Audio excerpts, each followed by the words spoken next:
So we have sort of divided this into individual presentations, which will cover various areas of reform in Japan. So first I'd like to invite Mr. Takashita to deliver his presentation of the broad policy perspective from Japan.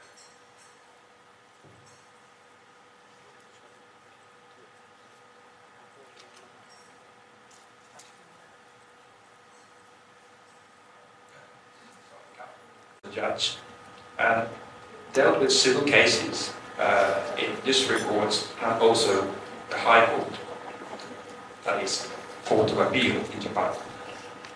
I have also spent about 5 years in the Ministry of Justice as an attorney and worked on legislation and laws related to civil affairs.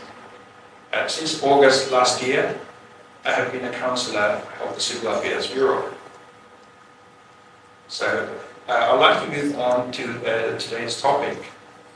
As Nikki briefly summarized the topic of today's discussion, I understand the topic of this session is about legislative reforms to attract foreign investment. When it comes to policy regarding arbitration, I'm in charge of at the moment regarding the policy in Japan. I think there are two aspects. And the first aspect is of a legal system relating to arbitration is to enable foreign investors or business entities that come into transactions with the country or the country's business entities to protect themselves against uncertainty on resolution of future disputes simply by putting an arbitration clause in the contract. To make this safeguard mechanism work, it is important that arbitration awards are recognized and enforced in courts if they satisfy the requirements of New York Convention. For this purpose, it may not be enough just to comply with the New York Convention. Legislating the law corresponding to the UNCITRAL model law is the simplest way to obtain trust and confidence of foreign investors in the country's legal framework regarding arbitration. This is a first aspect of arbitration policy.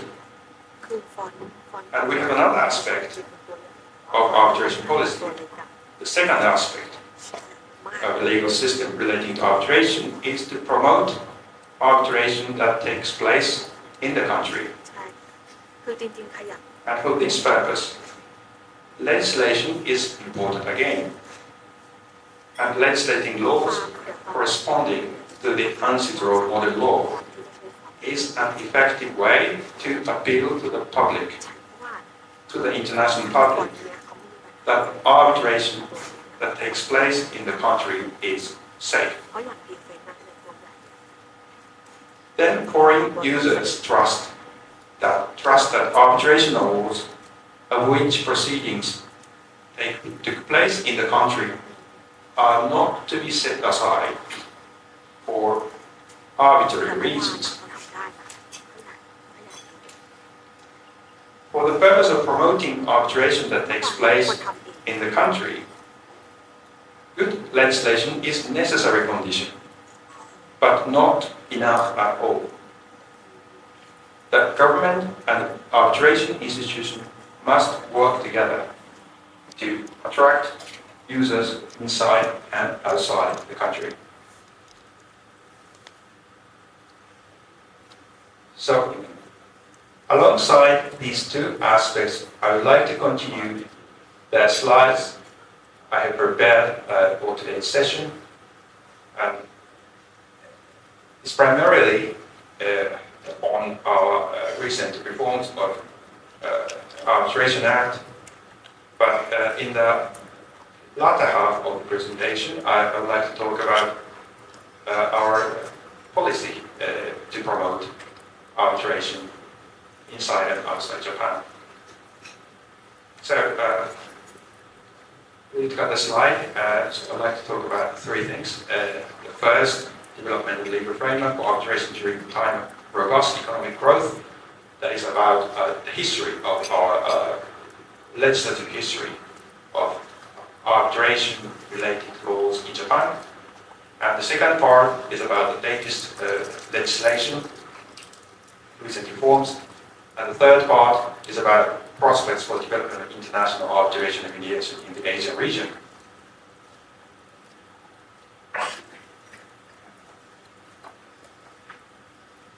So I would like to look at briefly the development of legal framework of arbitration during the time of robust economic growth. This is about history. The Convention on the Recognition and Enforcement of Foreign Arbitral Awards, New York Convention, was established in 1958, and Japan acceded to the New York Convention as early as in 1961. And during this period, Japanese economy grew dramatically in 1950s, 1960s, and 1970s. So many Japanese companies went abroad, and my father's generation, and there were many expats working abroad and doing business, which means that many Japanese companies have transactions with business entities from abroad, for foreign business people. So the New York Convention, accession to the New York Convention guarantees those foreign business entities that invested in Japan, and also those foreign entities that did business transactions with Japanese entities. The framework guaranteed that if any dispute arises in the future and there is an arbitration clause in the contract, the arbitral awards are going to be recognized and enforced in Japan. Of course, Japanese companies have assets in Japan, so that arbitral awards would be able to enforce in Japan. Although Japan acceded to the New York Convention, this is a kind of minimum requirement. And at that time, Japanese Arbitration Act was very old. That was an act enacted in 1890, at the end of the 19th century. And that old law continued to exist for about 110 years. And it was in 2003 that in Japan, a new Arbitration Act was legislated, fully corresponding with the new Unster model law of 1985. And by this amendment, corresponding with an internationally established model law is the simplest and the most effective way to appeal to the world that the country has a trustable and effective arbitration law. So the aim of revising Arbitration Act 3 is to realize this aim.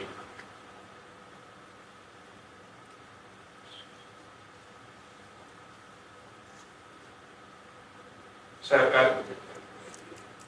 these things are the observers today already know why arbitration as a way was a way of resolving disputes for foreign investors are important. But I'd like to just go through briefly. Because the litigation system varies depending on countries, the cost of using foreign civil procedure is often high. And even today, it hasn't been changed. Of course, there are discussions on international framework on international civil litigation, like in Hague. The discussion is going on establishing international framework on recognition and enforcement of civil judgment, but it's not widespread enough. So even today, the importance of arbitration from this point of view hasn't decreased at all. Arbitration is an effective and trustable way of resolving disputes as long as the legal system regarding international arbitration in parties country is well developed. And robust economic growth in Japan took place along with the reform on arbitration system in Japan.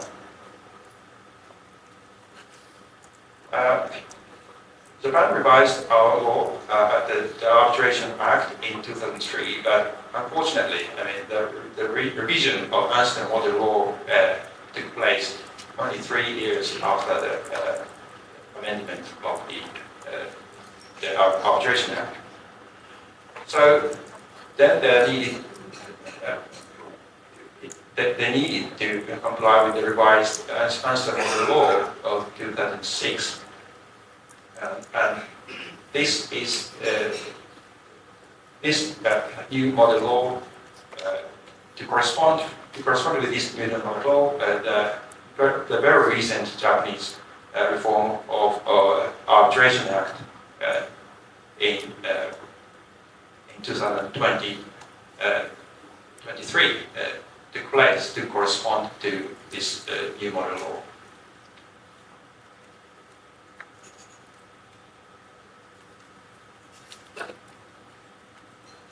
So I also like to look at very briefly the background behind the very recent reform of Arbitration Act in 2023. And this legislation movement started in 2017. The government established an interministerial committee on the cabinet secretariat to promote international arbitration. And in 2018, the government published a policy to promote international arbitration. The policy was focused on fostering awareness of ADR among businesses, developing human resources, and updating the legal system to correspond with the latest international standards. So, finally, I would like to talk about the latest legislation amendment to the Arbitration Act. That is, I understand, the main topic of today's discussion. The amendment to the Arbitration Act was adopted in April 2023, which came into force in April of 2024, last year. This is to aim to harmonize the act with the Amsterdam Model Law 2006. The amendment contains renewed provisions for interim measures, and second, relaxing requirements in arbitration agreements and submission of translations. And third, extending the jurisdiction of courts in Tokyo and Osaka to arbitration-related applications. And this latter half of the second point and third point is something beyond Amsterdam model law. So we have added some elements to the Amsterdam model law to make our system more attractive.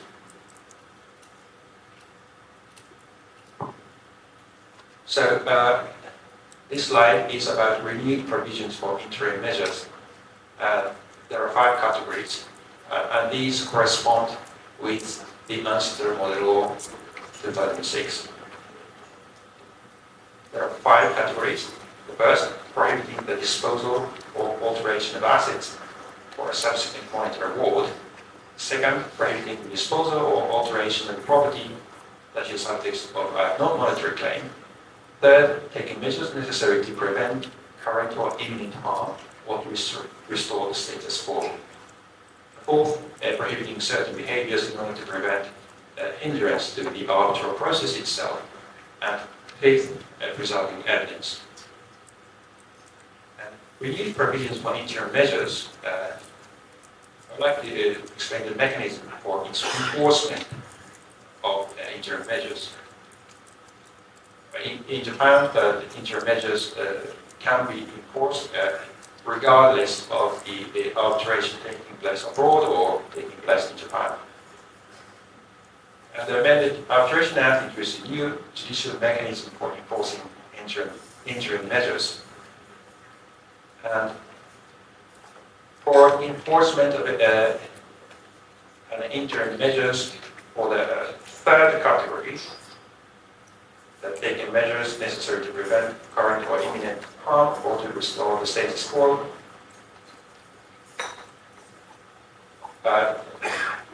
If there is a Japanese court approval to recognize and enforce these interim measures, and then the interim measures are enforced in Japan according to the Japanese civil enforcement law. And for the other categories, which means 1, 2, 3, 4, 5,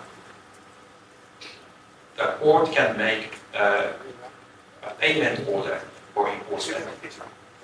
So the way to enforce these interim measures in other 4 categories are enforced by payment order.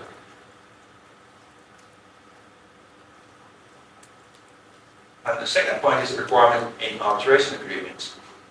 Under the amended Act, if an oral contract is made with reference to an arbitration clause in a written paper or an electronic record in order to make that clause part of the contract, the arbitration agreement is valid. And the third point, this is beyond the model law. No need for submission or translation and expanding jurisdictions. And these 2 points are closely related.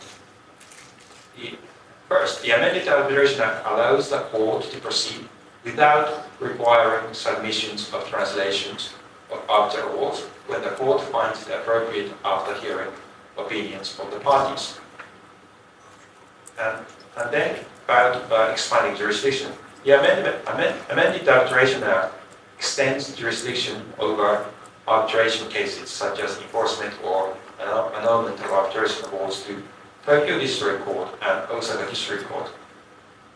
And third point, this is about the operation of the court in Japan.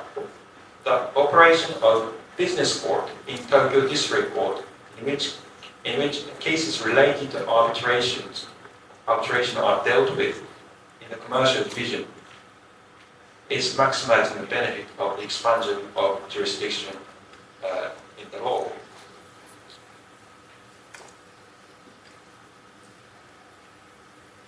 So these 2 reforms are closely related. Arbitration, to deal even for judges, it requires expertise, knowledge and experience to deal with arbitration-related cases. And because under the amended law, the jurisdictions are expanded to Tokyo and Osaka District Court, and in Tokyo District Court, the operation of business court started. So these arbitration cases are intensively dealt with by this commercial division, and in the commercial division there are expert judges on this issue. And under this mechanism of expanding jurisdiction, the amendment that made it possible not to require submission of translations became impossible, because these expert judges can deal with arbitration-related cases without translations. So these 2 reforms are closely related. I would also like to talk about legislation for implementation act of the Singapore Convention on Mediation. Japan became the 12th state party to the Singapore Convention on Mediation by acceding on October 1st, 2023. In preparation of this, Japan enacted the Implementation Act of the Singapore Convention on Mediation in April 2023, which came into force in April 2024. together with the amendment to the Arbitration Act I had just explained. This provides an effective mechanism for the enforcement of international settlement agreements resulting from mediation. And international mediation could be a safe way of resolving dispute for foreign investors, particularly when used together with arbitration agreement. Benefits of international arbitration for foreign investors could apply to international mediation. And there are advantages peculiar to mediation, such as flexibility regarding settlement clauses or procedure.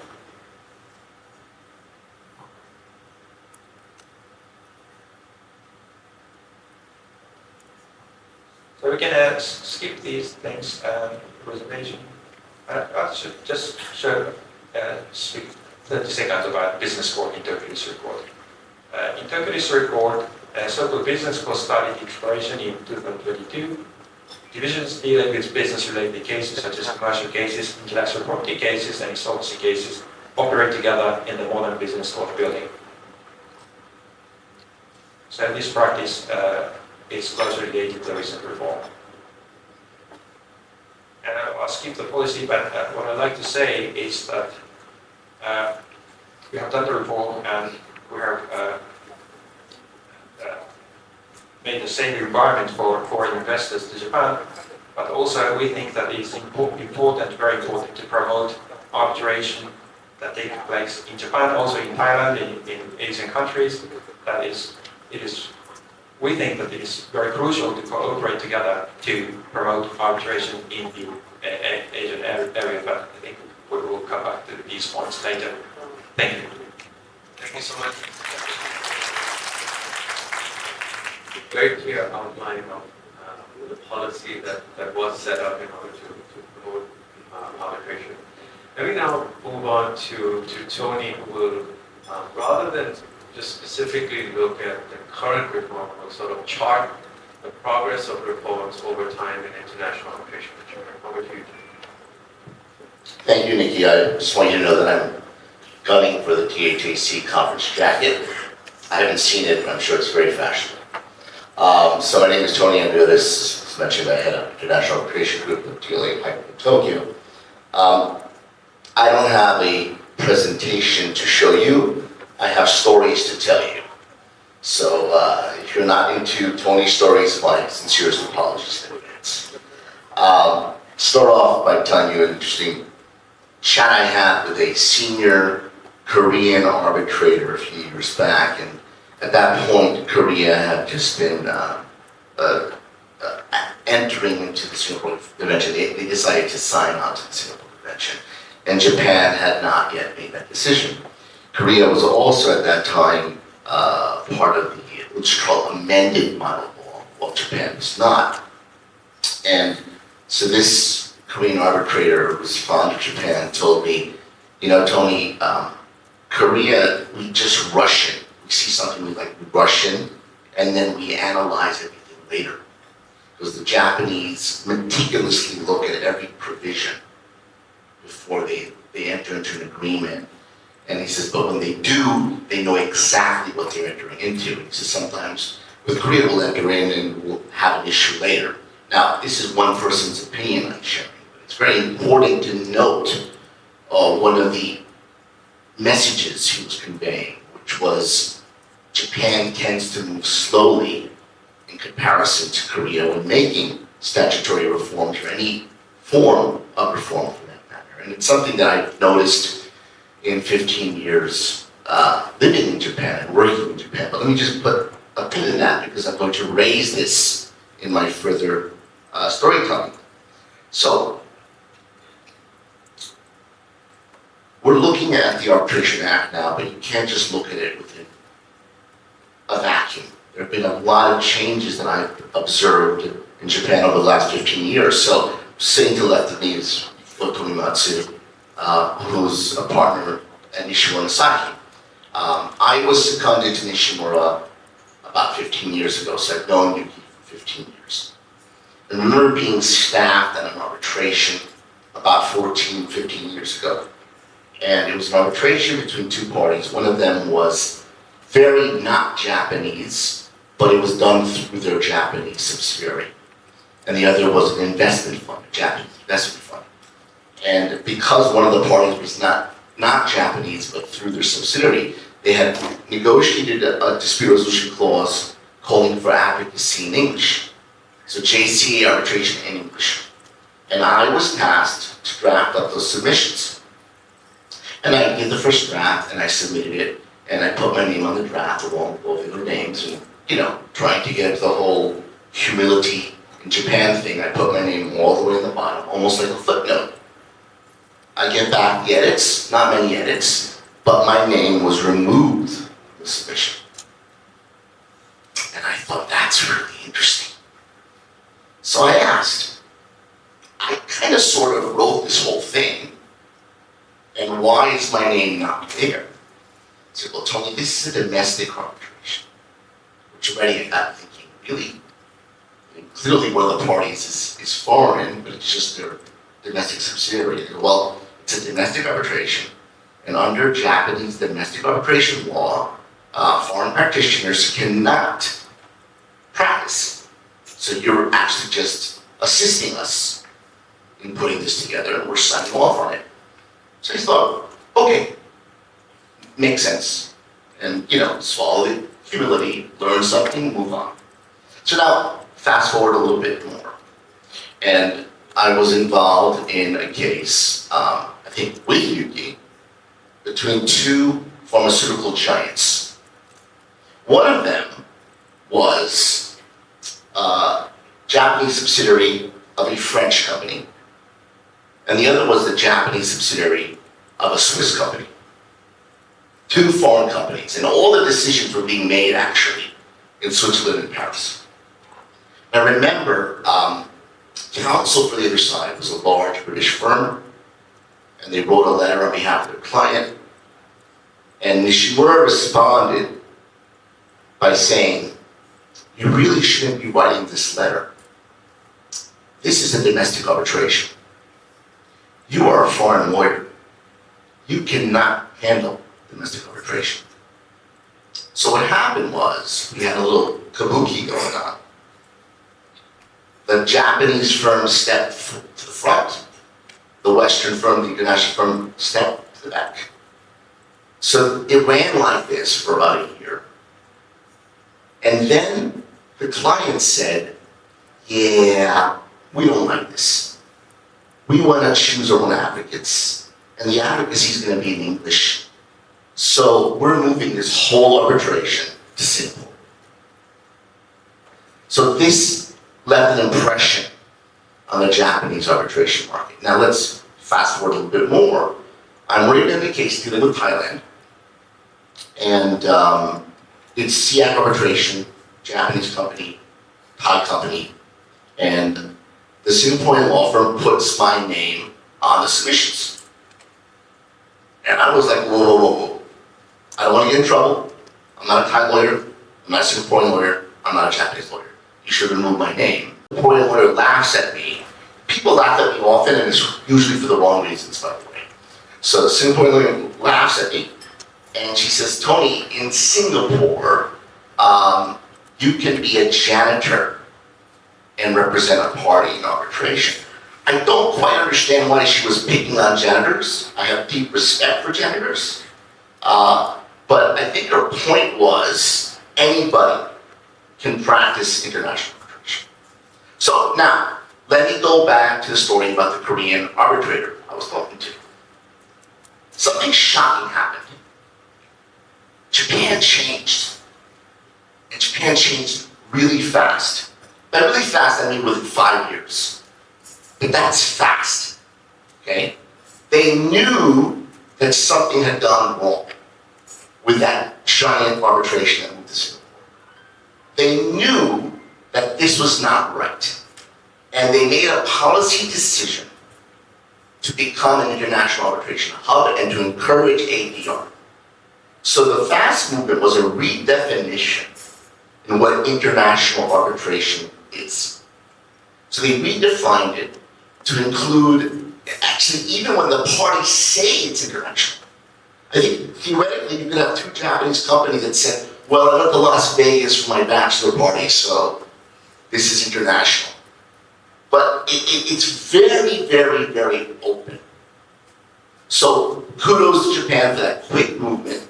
So now you can choose your own advocates. You're not limited to the pool of Japanese immigrant lawyers. Like Yuki, outstanding pool of Japanese immigrant lawyers. Just want to make that clear. But commercial parties want choices, right? That's the very theme of international arbitration. Party autonomy. So if we're trying to attract attention, if we're trying to attract customers, we need to embrace party autonomy. And that gets us to something else. You had mentioned earlier the domestic arbitration. This is something, again, I don't want to seem like I'm picking on Japan, actually. I'm here to praise Japan. And it's the same in the States. When you look at domestic arbitration, it's very domestic. You have parties like looking to depose the other side, depositions in arbitration sometimes. You have full e-discovery in some American domestic arbitration. So sometimes it's funny when international arbitration, I love it when like we have the rankings of like international arbitral institutions or seats, and often they pretend America doesn't exist. Okay? It's like, they don't, like there's an institution called JAMS in the West Coast, and like you never see them ranked, but they do like more arbitrations on a Tuesday than most institutions do in a year. Okay? But it's because it's domestic. I would argue that most domestic American arbitrations are extraordinarily international, but we won't get into that.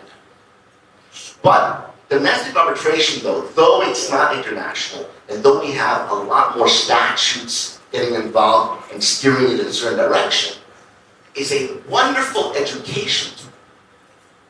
Now, one of the things I've noticed in changes, non-statutory changes, is the JCA, of which I'm on the board of advisors and of which I'm an officer, has been collaborating with the MOJ, but with the Ministry of Economics, Trade and Industry, which JCA is kind of under the umbrella of, and they've been collaborating with many to educate SMEs in Japan in the ADR space. This is a wise investment because two reasons. You start educating now, you'll start seeing clauses in the contracts, and then you'll see people getting used to the contract. The other reason is because Japan is a victim of its own success. And what do I mean by that? You see this guy next to me, former judge? He's very fancy, he's very smart, he's very capable. He's not the only one. Japan is filled with fancy, educated, capable judges who know what their job is and who work quickly, expeditiously, and who bring justice. So as a Japanese company, usually, there's really no need to move away from that because you're going to get fast justice. So you have to convince the Japanese parties why they should consider something that they don't yet know when what they do know works. Now, clearly there's an MOJ, Ministry of Justice, incentive to educate on this because if people use ADR, then it removes from their docket. It gives them flexibility. And this is something I think that in the more economically developing parts of the world, this is where ADR really pays off.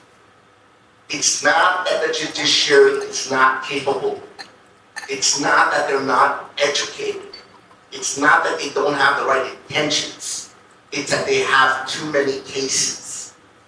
So ADR will help remove those cases from their desks, thus making, as was made in the speech earlier today, justice is served quickly, right? So it's not delayed, so it is served. Now, other things I've witnessed over the last 15 years at a non-statutory level, this one may seem like a criticism, but it's actually just an encouragement to see where success occurred. A few years back, right before COVID, Japan had announced the opening of the Japan International Dispute Resolution Center. The problem was, it opened right about the time that Japan's borders closed because of COVID. Doesn't make much sense to have an international dispute resolution center when no one can come into the country. But they made great efforts during the 5 years that they were statutorily funded to get their name out and to host arbitrations. I was a presiding arbitrator in an ICC arbitration at the JIDRC, and I was so grateful for the existence of the JIDRC, particularly because of technology. We were able to watch witness examinations from Germany there in the room, and they had their technology perfectly set up. And I was very grateful for that. But unfortunately, after 5 years, the decision was made to shut it down. I'm hopeful that the Ministry of Justice will reconsider this and will consider refunding, and that also goes out if there are any Japanese politicians in the room. I would encourage you to consider funding as well. Now, other things to consider. What I've been seeing in the JCA, I've been seeing a lot more collaboration with other institutions. So for example, this is, it's just amongst us girls, as they say. I know it's not the situation. But I remember THAC about 4 or 5 years ago had asked JCA to sign an MOU. And initially, the JCA responded to me, Tony, we don't sign MOUs with other institutions. They're competitors. I said, no. THAC is not a competitor. THAC is an institution that we need to collaborate with, cooperate with. We need to grow the pie. Okay?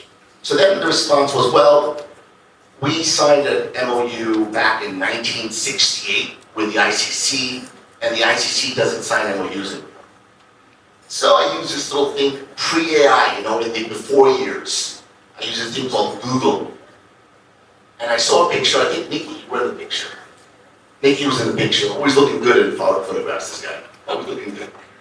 And you're a tough crowd, by the way. So there Nikki was in the picture, and there was a fellow Greek, Alex Fessis, in ICC, signing an MOU with the THAC. So I said that to the JCA, and I said, yeah, the ICC still signs MOUs, and it's about time you sign the THAC MOU. And I sent the PDF, and they came back signed. And over the last 5 years, I have seen the JCA embrace an openness that did not exist a decade ago, looking to cooperate and collaborate. So I think this speaks to an openness that Japan has shown in general over the last 10 years to embrace ADR and to cooperate with its colleagues overseas, because we are all colleagues. We're all looking for the same thing, to grow the arbitration pie. Now I'm going to stop because the slides in my head are the thank you slide. So thank you, and we're going to have a few more questions later, right, Nikki? Okay, sounds good. And you do look good in pictures, and I want that jacket.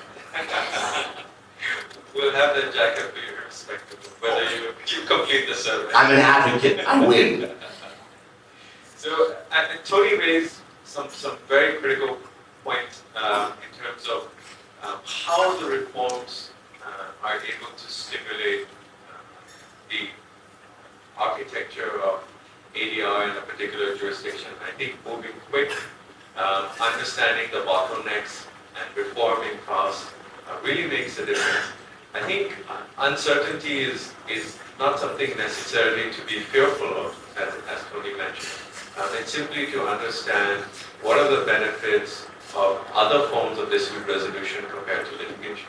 And litigation obviously is not one size fits all. You have problems with enforcement, so there are obvious benefits, particularly to not only attracting but outbound investments from your country in terms of being able to use ADR. And one of the things that now is a recurring theme in our discussion has been enforcement. And so we'll take the issue of enforcement and drill down a bit more on interim measures and the reform to interim measures in Japan with presentation from Chokshans.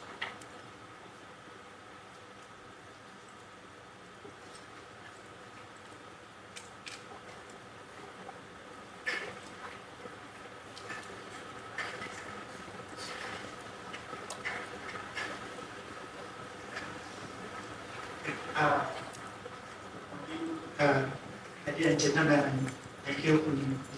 Also thank TSP for organizing this event. And for me, I think Mr.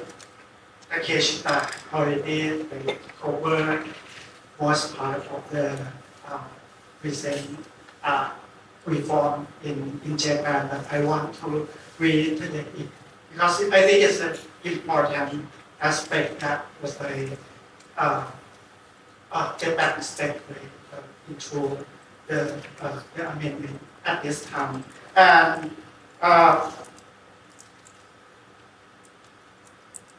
for the Japan Arbitration Act, as mentioned, that is enacted in 2003, and I think it's about 20 years that is made from that time until the major overall amendment in 2023, and it's just effective in 2024 last year.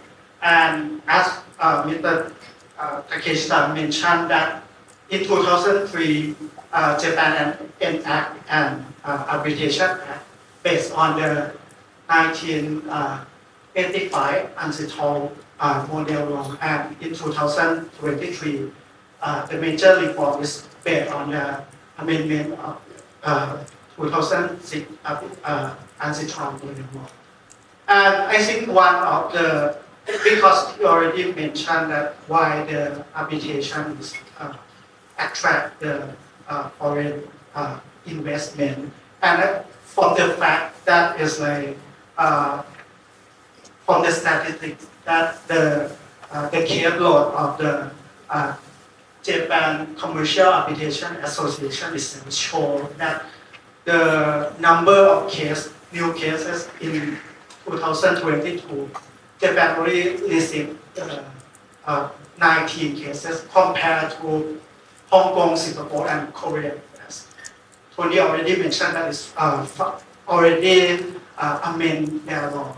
It's like all of their cases, new cases, is over 300 cases. And I think this is one of the drive that Japan want to change or reform their arbitration. And for the amendment that happened in 2023 is like first of all the interim measure that I will talk about, and specialized court, and flexible agreement and translation waiver. And I just want to summarize it and just focus on some point that maybe worth mentioning. And the goal is for to position Japan as a reliable seat for arbitration and strengthen the investor confidence. For the interim measure, they already have the tribunal can order the interim measure, but there is no notice for it because there is no court enforcement backup. So the new law is have to enact that to the court can enforce the interim measure under the Article 24. And this is a game changer for the interim measure, because before that it's just a gentleman agreement, and party that receive the interim measure, the interim order, it can only voluntarily apply to it. So with the court enforcement, it can make the interim measure up to the order of the court. And as he already mentioned that it can also apply to the foreign seat arbitration, which means that even the arbitration happen outside Japan, we can seek the interim measure from the Japanese court. And for the uniqueness is the court can also impose the penalty payment for the violation of the interim measure. And this being the Japan in line with Singapore, Hong Kong, and Korea that already have the interim measure system with the court backup. And for the specialized court for arbitration, I think most problem with any seat is the quality of and predictability of the local court. So to specialize court for the arbitration cases, it will build the judicial expertise and consistency, and it also improve the predictability and investor confidence, and which is aligned with the global practice and specialized commercial court. So Japan already amended its law to pave the way to Tokyo and Osaka district court to be the court for the arbitration cases. And for the other key reform, the flexibility in arbitration agreement is one thing. That is agreement valid even if it's oral, electronic, or by conduct with reference. But as long as the agreement substance is recorded in some form, so it's no need to be only in the physical evidence that signed by both parties. And for the translation waiver, the court may waive either in full award or partial waiver for the translation. And this also include the interim measure as well. That is the court can waive the translation. This is will save time and cost for the foreign party to translate from the English to Japanese, for example, because most of the international arbitration is the award might be rendered in English, or even if a local arbitration can be awarded in English as well. And for overall, I think Japan tried to modernize the arbitration framework and try to boost the attractiveness to the investor. And I think I look forward to the discussion on this can be adapt or learn to sharing our law in Thailand. And I think this is all for me. Thank you very much, Khun Chai, for that very informative go down into the interim measures, reforms that have been enacted with the recent arbitral reforms in Japan.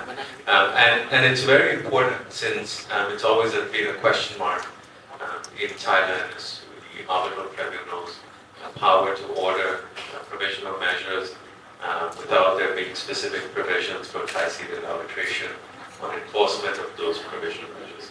And now to a very important presentation which shifts slightly away from the recent reforms to the arbitration law, but looks at how ESG and how ESG in Japan can provide some perspective on attracting or investment promotion. So up to you, Yukiko. Thank you very much. You can have as many minutes as you want. Thank you very much. This is the slide and some of the minutes, so the slide. And can you hear me?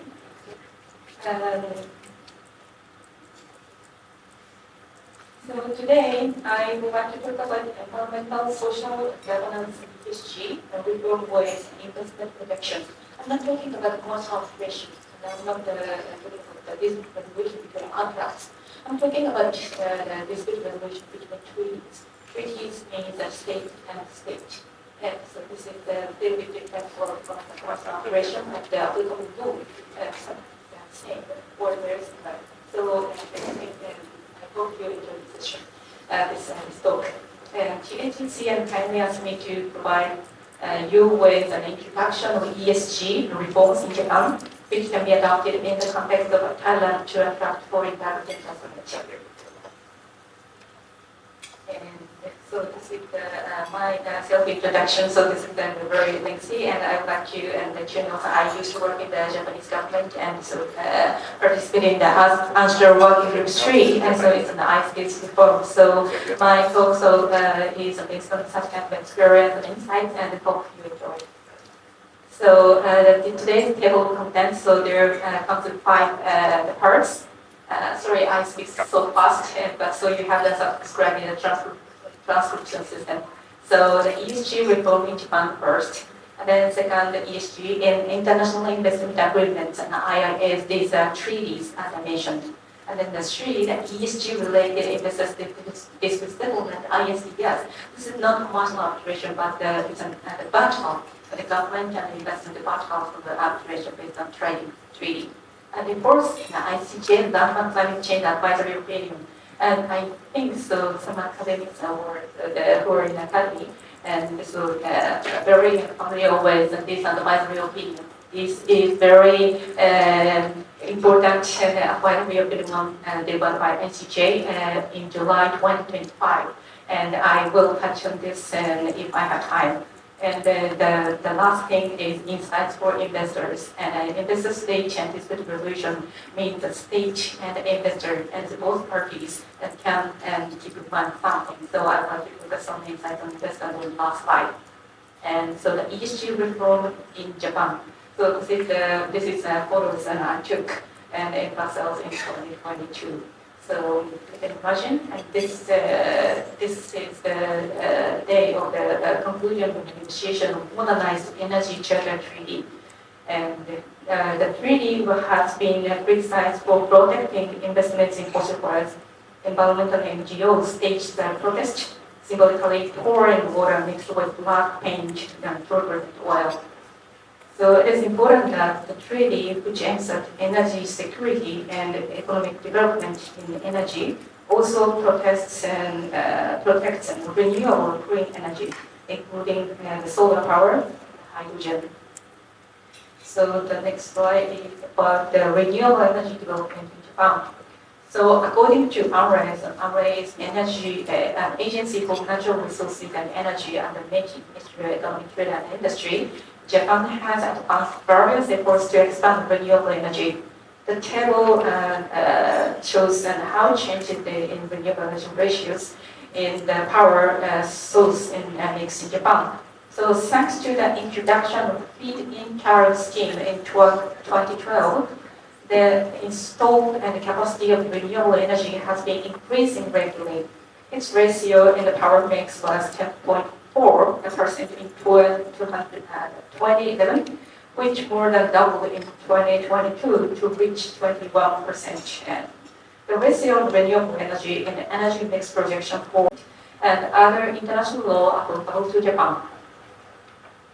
So I'd like to show just in this picture. I took this picture in Sri Lanka, and so renewable energy is not a fossil fuel, but rather contributes to environmental protection. However, could there be any conflict with ESG, environment, social, and governance, which also aims at environmental conservation? Unfortunately, they're not photos from Thailand, as I said. The picture on the left showed the forest, and I saw last year when I visited Sri Lanka on vacation, this is severe lock. But do you think about installing a solar panel in such a forest? Any conflicts between renewable energy and environmental preservation, both of which much green. So this is a conflict, so the policy and law I should think about. So as I mentioned in the feed-in tariff systems, I would like to introduce Japanese regulation requires an EIA and FTP. So renewable energy in Japan have developed based on the Act on special measures concerning procurement of electricity from renewable energy sources by electricity utilities. This is the name of the Act. So this is installed in 2012. That law supports the use of feed-in tariffs to encourage renewable energy in Japan and align with basic policy of realization of the green transformation, which with the aim of achieving a transition from the fossil oil centered industrial and social structure to clean energy centered ones with no CO2 emission. One important point is to get projects certified for which EIA means, which means Environmental Impact Assessment, and FDP, Foreign Forest Development Permission, under Japanese law are required. These are kind of ESG domestic laws of regulations. So another important point is from international law perspective, states should keep in mind compatibility with domestic ESG regulation and measures with public international law applicable to the state, including the international investment agreements. So Thailand also have an investment IIAs, investment agreements, and also the Paris Agreement and other environmental human rights and treaties. So not only states but also the investors or the businesses should keep in mind these applicable international treaties. Then I would like to talk about IIAs. So how many people know about IIAs? So people really don't know that IIAs or ICS. Okay, so many people, some people know and so many people don't know about IIA. So this is kind of introduction about IIA. So this is kind of the contracts in the commercial arbitration. This is not the treaty. So IIA is an abbreviation of international investment agreements between states on the promotion and protection of investment. So for example, this is the example that bilateral investment agreements, for example, Indonesia and Japan, Indonesia and Thailand, PNG. And so, so I'm going to talk about investing chapters in regional trade agreement. So, for example, the Chapter 8 investment chapter of Japan Thailand Economic Partnership Agreement, or the CPTPP. So there is an investment chapter which aims at protection of investment. And the energy charter treaty, as I mentioned, the first picture, the two pictures of the oil, and the energy charter treaty, which provides investment protection in energy. This is not, Thailand is not a part of energy charter treaty, but some EU countries and the Central Asian countries are parties. And so this is the statistics. How many IIAs in the world? And over 2,500 IIAs in the world. And some the IIAs have half. And so you can see the ACTA homepage, and so you can search the treaties and complete by Thailand.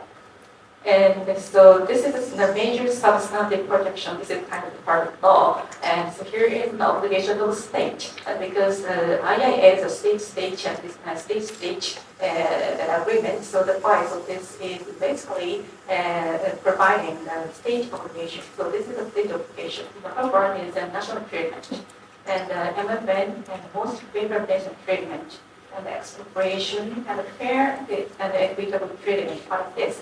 The cement public purpose, no arbitrariness, no unreasonableness in process. This is the basically custom fit. And PPL, prohibition of performance requirement, for example, and no transfer of technology is required to get into investment in a country. So this is kind of PPL.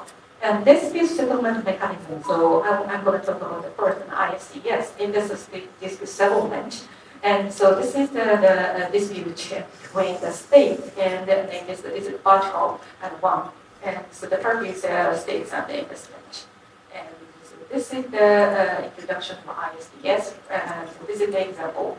So on the top, so there's an IIA investment agreement, for example, Chapter 8 of Thailand Japan EPA. Investor the homicide, for example, investor, Thai investor. and so how state of the investment. And so, for example, Thai investor invested in Japan. And so there is some laws and regulation change in Japan, and then so Thai investor is not happy with the change. In that case, and so if there is a kind of the breach of the treaty of the IIA, for example, Thai International Treaty, and then so the Thai investor can sue Japan so based on the treaty. So this is the basic ISDS. The reason of the ISD is for example, the change of the law or installation of the law or measures by government which will negatively impact on the investor. So this is kind of ISDS.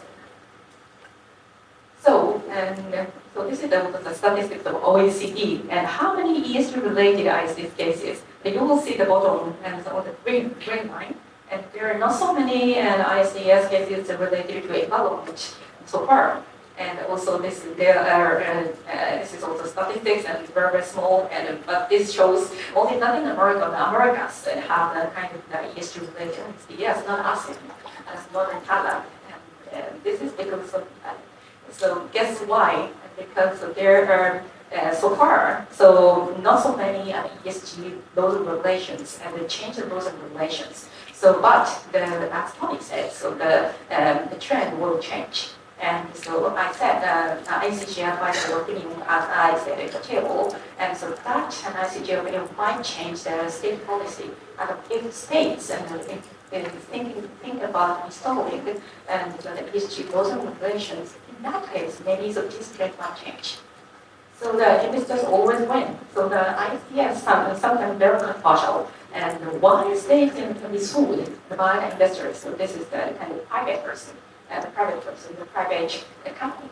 And so they're always, so the IIAs and always pro investors. And this is the statistics. And 30% and investors win, and 30% and the state win, and others are pending or settlement.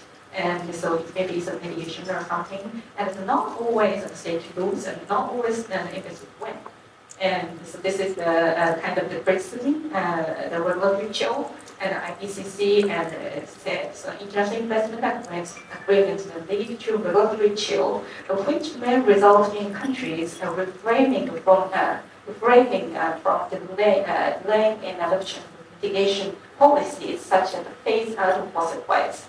So this is the kind of the discussion, and but here the OECD, and according to the OECD, so it is an adopted principle of customer injunction law. This is also international law that where economic injury results from the bona fide non-discriminatory regression within the policy power of the state, compensation is not required. This is the OECD report, and then the important thing is how to balance between right to regulate and investment protection. So investment protection means business development of business environment, which will attract investment. And then the politicians and also lawyers should think about the right balance of the state. And so the right balance is borrowing from country to country. And so this is very important. And so here are some cases that I don't want to, due to time constraint, I cannot introduce all the cases. For example, these cases just state win because so there's the legitimate and purpose of the policy and also non-discriminatory, also non-reasonableness due process. So these four are keys and from the ISDS presence, and the deal presence shows that these key factors. And probably one. So this is very unique. So here's an IIA and Article 10 and Chapter 17. So these are the investment environment or the environmental chapter that helped states to win. And so because this is these provisions used for the interpretation of the treaty and itself. And then, so tribunal try to find a right balance to regulate and investment protection. So I need to cut some time. This is just an example of the clause of such IIAs, and I talked about national PAT if necessary. So to answer this question. questions and so points for consideration. And as I said, so we believe how do you allow me to provide regulatory protection considering the ESG policy of Thailand and economic development of the state Thailand. So the key person is Thailand. How Thailand would like to develop your country and how Japan would like to develop our country based on balancing the two factors. So these are the consideration, the point of consideration. So I still want climate change and vital opinion, so the time constraints I will talk about it later with the answering the next question. But this is very important. States have a duty to prevent significant harm to the environment by acting with due diligence, states due diligence, to use all their disposal to prevent activities carried out within their jurisdiction or control from causing significant harm to the climate system and other parts of environment. So this is a state due diligence obligation under customary international law. So Thailand and also Japan should keep in mind, so this kind of state due diligence obligation, which is newly introduced in July 2025. So this is an introduction. So insights for investors, so if anyone is interested in some insights for investors, please send us a company so later this session. So these are just points. And thank you very much for your kind attention. Thank you for that very comprehensive outline of ESG and ISDS disputes and the balancing between investors' rights and the state's regulatory powers. So what we had intended to do was to have sort of a discussion amongst ourselves about particular topical issues. But since we have 20 minutes remaining on the clock, what I might do is check whether anyone in the audience has any questions at this time for our panelists. Otherwise, I have a few questions for them. Any questions? All right. Let me start off by going back to the key reforms that were raised during the discussion. And I think one of the key areas that sort of I found interesting, and this is something Mr. Takashita pointed to, is that Japan has not only adopted what's in the UNCTAD model law to, be seen as having a modernized arbitration law, but also going beyond that. So looking at the context within which arbitration operates in Japan. And one of the key reforms was around translation. So courts can decide that translation of an award in English or of a tribunal's order for interim measures in English does not have to be translated before the court can accept it as evidence and consider it. So let me pose this question first of all to Mr. Takashita. So, how important has this reform been in practice, doing away with the translation?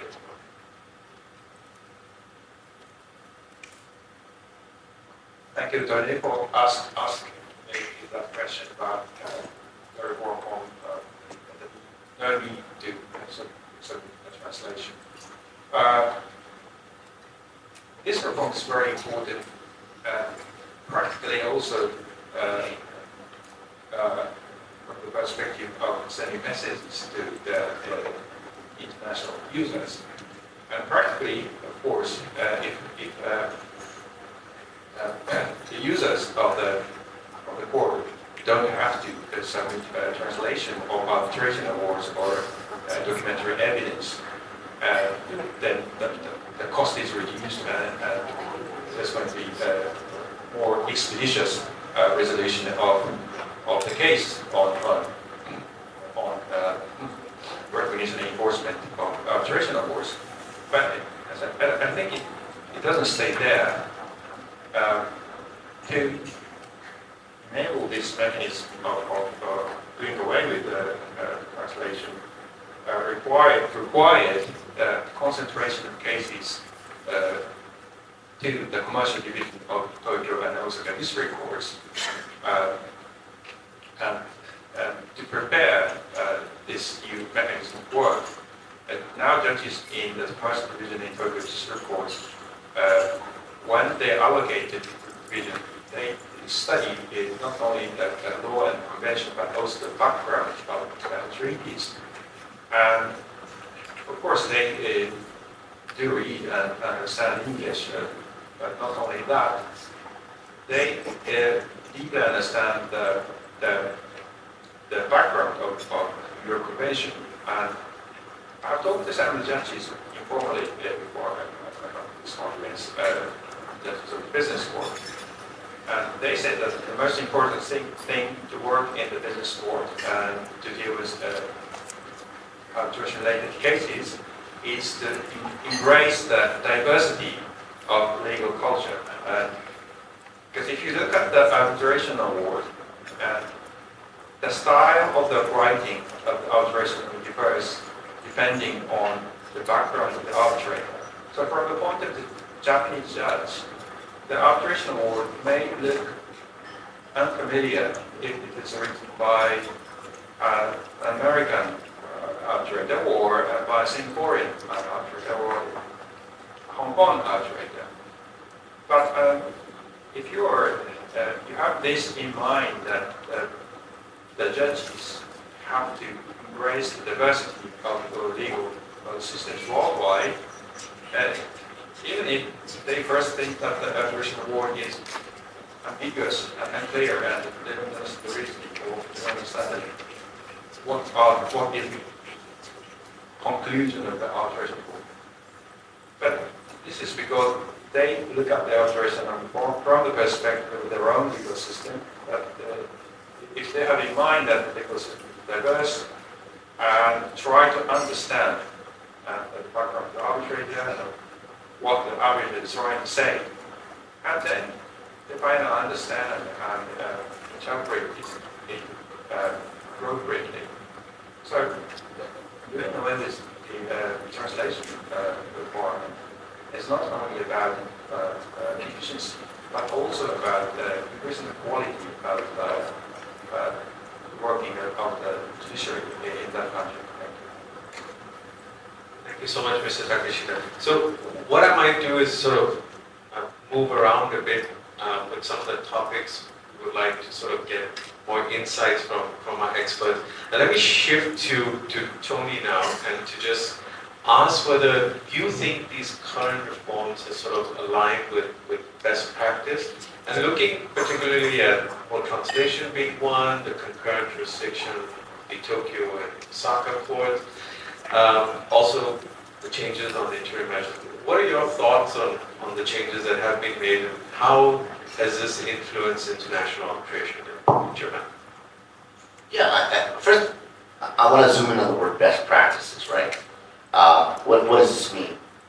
What does it mean to be a best practice jurisdiction? I can say without a doubt that Japan is a best practice jurisdiction.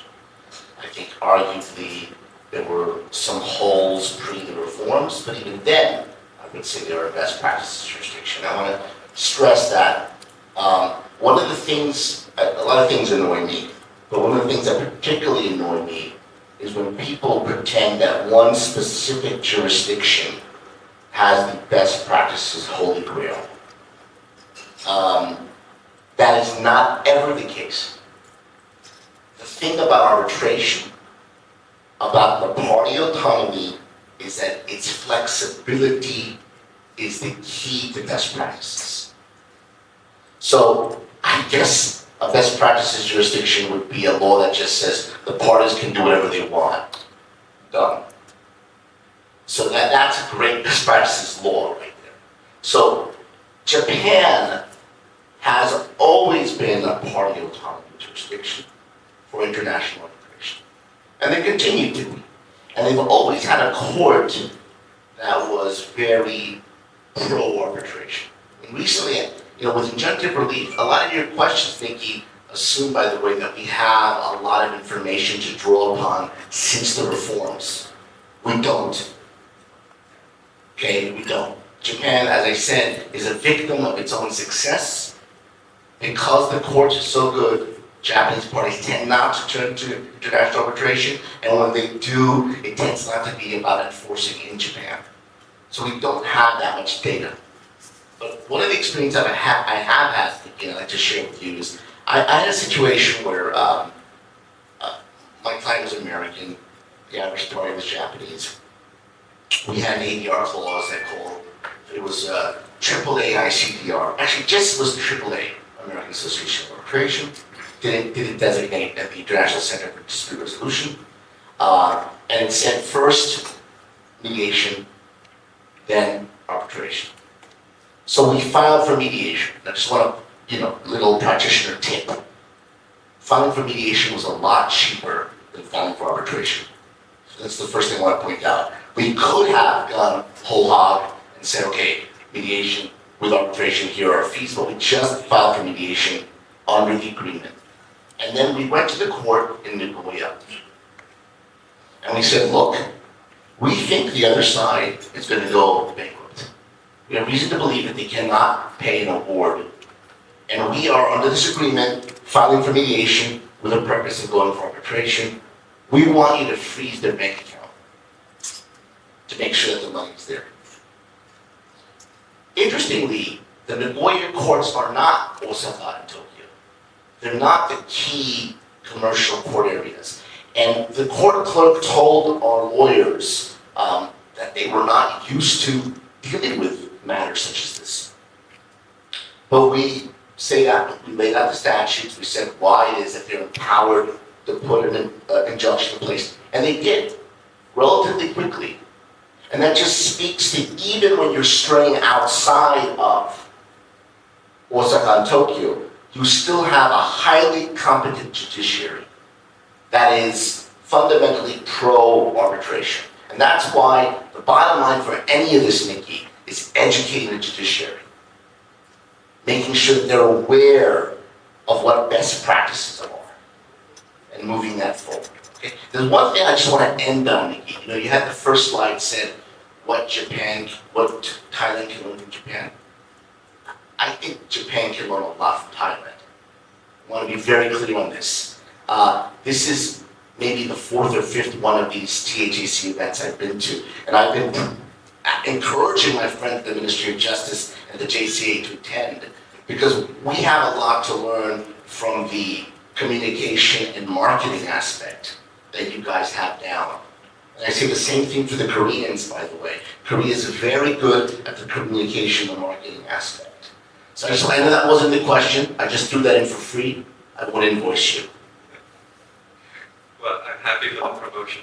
I think we have a question from the audience. We'll take the question before we can continue.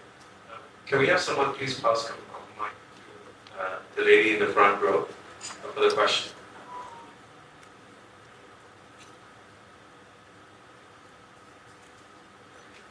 Maybe use my mic.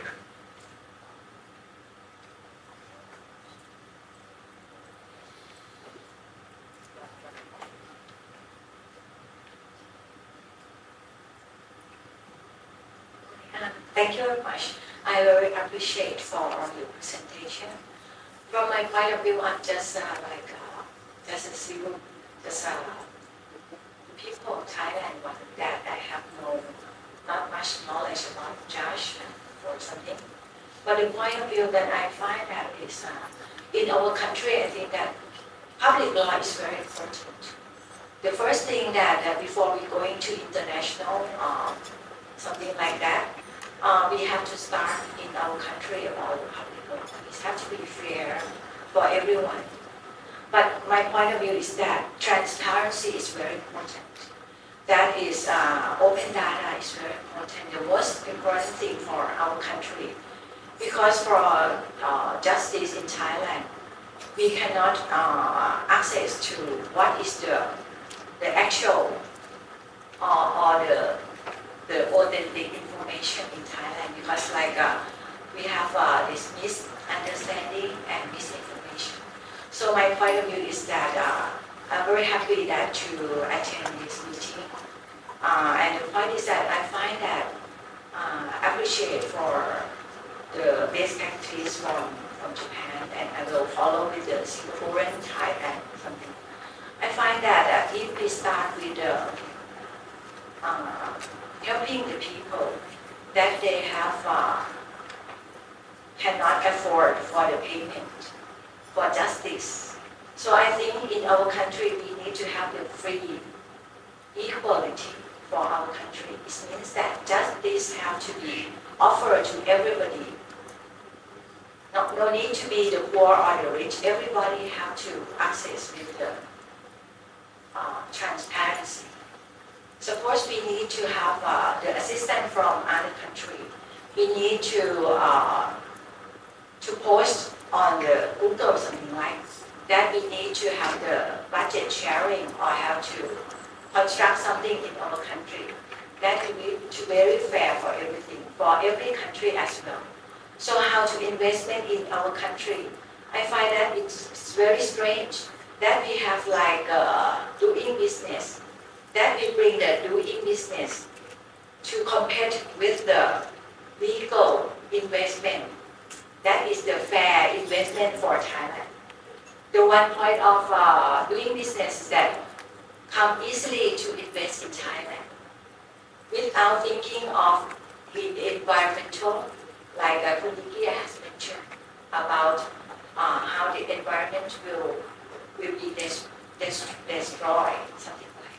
So I have really long to talk, but I think that I would like appreciate that we ask for your assistance to share knowledge and to train for our country that how we can gain this kind of transparency, equity, and justice in our country through means of public law first, that we have to fair for our own people, and that will be proof of investment atmosphere, that the people will find that, okay, we trust Thailand according to they treat their own people first before they treat the other people for fairness. Thank you. Thank you very much for that comment and question. I think we'll take a few questions together and then get comments from our panelists. Anyone else have a question to raise for any of our panelists? If not, maybe a quick comment or response from Kun Chok Chai on just public policy and transparency in terms of being able to attract more foreign investment. I know it's not directly on point in terms of the topic, but maybe a quick response. I just want to the comment into the one thing that I want to mention about the reform in Thailand as well. Because in Thailand, as we know, we have the dual court system, which is an administrative court and a court of justice. And I think one thing that we already know that international, the arbitration in Thailand can either go to the administrative court or the court of justice.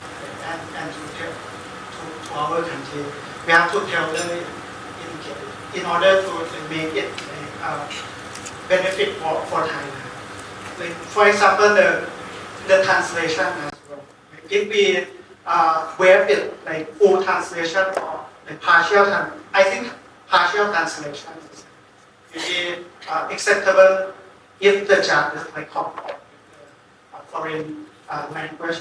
But we have to think that it's like term of access to justice or the just location, because it come together if the judge in the local court, like in the far north of Thailand, have to like do about the translation themselves, and if like another judge have to like take this case and how it can like be how it can be how it can make adjustment. So I think in my point of view is like we have to see what is best for Thailand, and we can learn, because I choose Japan because one thing is like compared to other jurisdictions, for example Hong Kong and Singapore, because the central like the court itself is like in the central area, but in Japan from the location is sometimes similar to Thailand, because if we want the court to be, for example, the administrative court or the IP and IT court to be the center court. It can be like that because it's because of the location is that is like we centralize the case to make it to create the expertise for the judge, and also we can like maybe stick to the waiver of the translation, and I think this one is maybe help Thailand, and I think in terms of your comment that it might be benefit for Thailand for looking in the public from the public law and also in the civil aspect. Thank you. And I think that obviously shadows your sort of view that it may be helpful both in terms of having a dedicated court which can then accept, for example, awards that are in English, and also developing the expertise of courts, not limited just on subject matter jurisdiction, but more broader jurisdiction to be able to consider enforcement law. So yeah, I think that sort of views aligns with some of the reforms that have taken place in Japan. And perhaps a final question now for Ms. Tomimatsu as so I think this is something that obviously is of interest to public international lawyers like ourselves. So whether investor obligations should be something included. And just to spark everyone's interest just before the next session, very quick comment on what do you think the advice, what impact do you think the advisory opinion of the ICJ may be for foreign investors?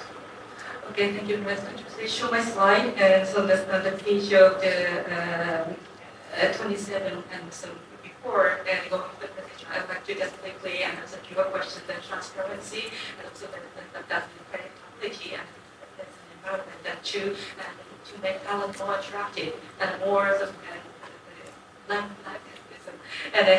that's very, very important.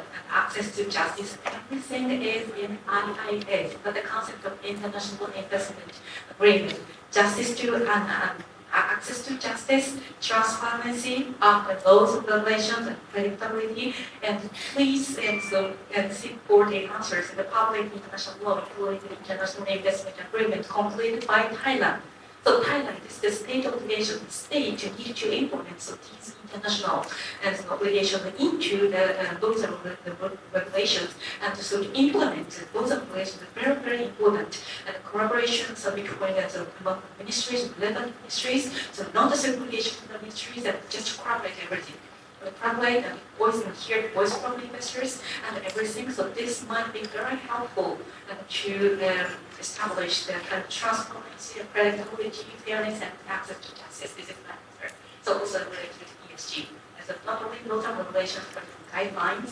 So there are many examples in EU and Japan and so country, but there is a culture difference between Thailand and other countries. It's based on your culture. So just your culture to the best practice and not best practice in the world. So this is very important. I'm very sure to answer your question. So sorry.